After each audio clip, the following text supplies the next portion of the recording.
نے ہر کارکن کو کرنے کے کام دیے ہیں اور روزانہ کی بنیاد پر اس سے ڈیمانڈ کی ہے کہ وہ ٹائم بھی دے گا، اور اب اس کا ترجیح اول یہی کام ہے۔ اور انشاءاللہ جس طرح کی ہم پلاننگ دے رہے ہیں سائنٹیفکلی اسمارٹ الیکشن کمپین چلانے کی، تو ہمیں یہ امید ہے کہ اس حلقے میں ہم بہت اچھی کارکردگی انشاءاللہ 8 فروری کے الیکشن میں دکھائیں گے۔ جماعت اسلامی کی کریڈٹ پر بہت کچھ ہے۔ جماعت اسلامی نے اس ملک کے اندر پازیٹیو سیاست کے لیے، خدمت کے لیے، عوامی مسائل کے حل کے لیے، اداروں کے اپنے اپنے حدود کار میں کام کرنے کے لیے بہت قربانیاں دی ہیں۔ جماعت اسلامی کا الخدمت کا نیٹ ورک اب بین الاقوامی نیٹ ورک بن گیا ہے، تو جماعت اسلامی کے لیے لوگوں کے دلوں میں سافٹ کارنر موجود ہے۔ جماعت اسلامی کے بارے میں ہم جس کے پاس بھی جا رہے ہیں، چاہے وہ کسی بھی سیاسی جماعت سے تعلق رکھتا ہو یا ابھی تک کسی بھی سیاسی جماعت کو ووٹ دینے کا اس کا ارادہ، وہ یہ کہتا ہے کہ جماعت اسلامی اس بات کا حق رکھتی ہے کہ اس کو کنسیڈر کیا جائے، اور اس وقت جماعت اسلامی ایک سیکنڈ چوائس بن گئی ہے۔ یہ بھی میں آپ کو بتا دوں، چاہے وہ پیپلز پارٹی یعنی پی ٹی آئی کا ورکر ہو یا وہ مسلم لیگ کے ورکر ہو، وہ کہتا ہے اگر میں نے اپنی پارٹی کو ووٹ نہ دیا میں جماعت اسلامی کو دوں گا۔ یہ یعنی بالکل دروازے پہ کھڑی انہیں جماعت اسلامی نظر آ رہی ہے۔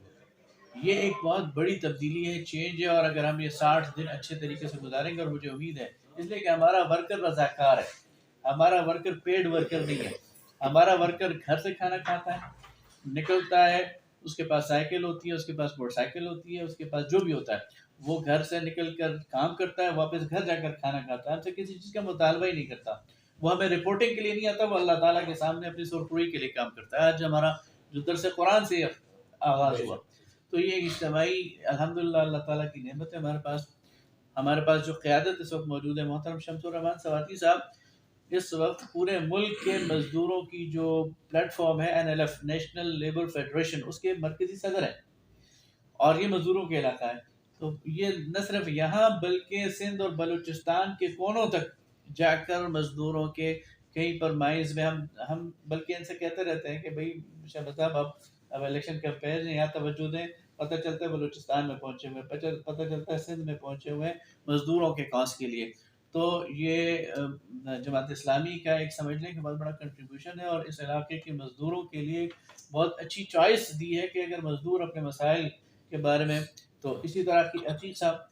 آپ دیکھ لیں کہ ٹیکسلا کے اندر جو جتنے بھی عوامی مسائل ہیں انہوں نے فرنٹ فٹ پر ہو کر بغیر وسائل کے تمام اس کے لیے اٹھائیے۔ یہاں پی پی 13 میں دیکھ لیں تو میں الحمدللہ حاضر رہتا ہوں ہر چیز میں۔ تو جماعت اسلامی نے ایسی قیادت دی ہے جو اپروچیبل ہے، اور آج ہم نے جو تھیم دی ہے کہ دیکھیں، یہ ایک اور آخری بات کر کے میں پھر ہمارے ساتھ بات کر لیں گے۔ یہ علاقہ ایسا نہیں ہے کہ اس میں جماعت اسلامی کوئی نہیں، ہم جماعت اسلامی 1985 میں بھی ہم لوگوں کو بھی بتا رہے تھے، ہماری 1985 میں یہاں سے ہم نے 26,000 ووٹ لیے تھے، 88 میں 30,000 پیپلز پارٹی کے مقابلے میں ووٹ لیے تھے، 90 میں 36,000 ووٹ لیے تھے، 2002 میں یہ سیٹ جیتی تھی، 2008 کے بائیکاٹ کی وجہ سے ہم تھوڑا سا پیچھے ہوئے، ہم نے ری گین کیا ہے، ہم کہتے ہیں reach out and regain. ہم ہر اس ووٹ، اچھا ہم جس کے پاس جاتے ہیں وہ کہتے ہیں ہم نے تمہیں ووٹ دیا تھا، ہم اسے کہتے ہیں دوبارہ بھی دو۔ لہٰذا الحمدللہ جماعت اسلامی کے لیے بہت اچھی فضا ہے، اور ہم کسی پہ تنقید کے بجائے، کسی کی ٹانگیں کھینچنے کے بجائے، کسی پہ الزام لگانے کے بجائے اپنا پازیٹیو چہرہ لوگوں کو دکھاتے ہیں، اور اس کی وجہ سے ہر سیاسی جماعت کا کارکن ہمارا احترام بھی کرتا ہے، ریسپیکٹ بھی دیتا ہے، اور جماعت اسلامی کے لیے سافٹ کارنر موجود ہے۔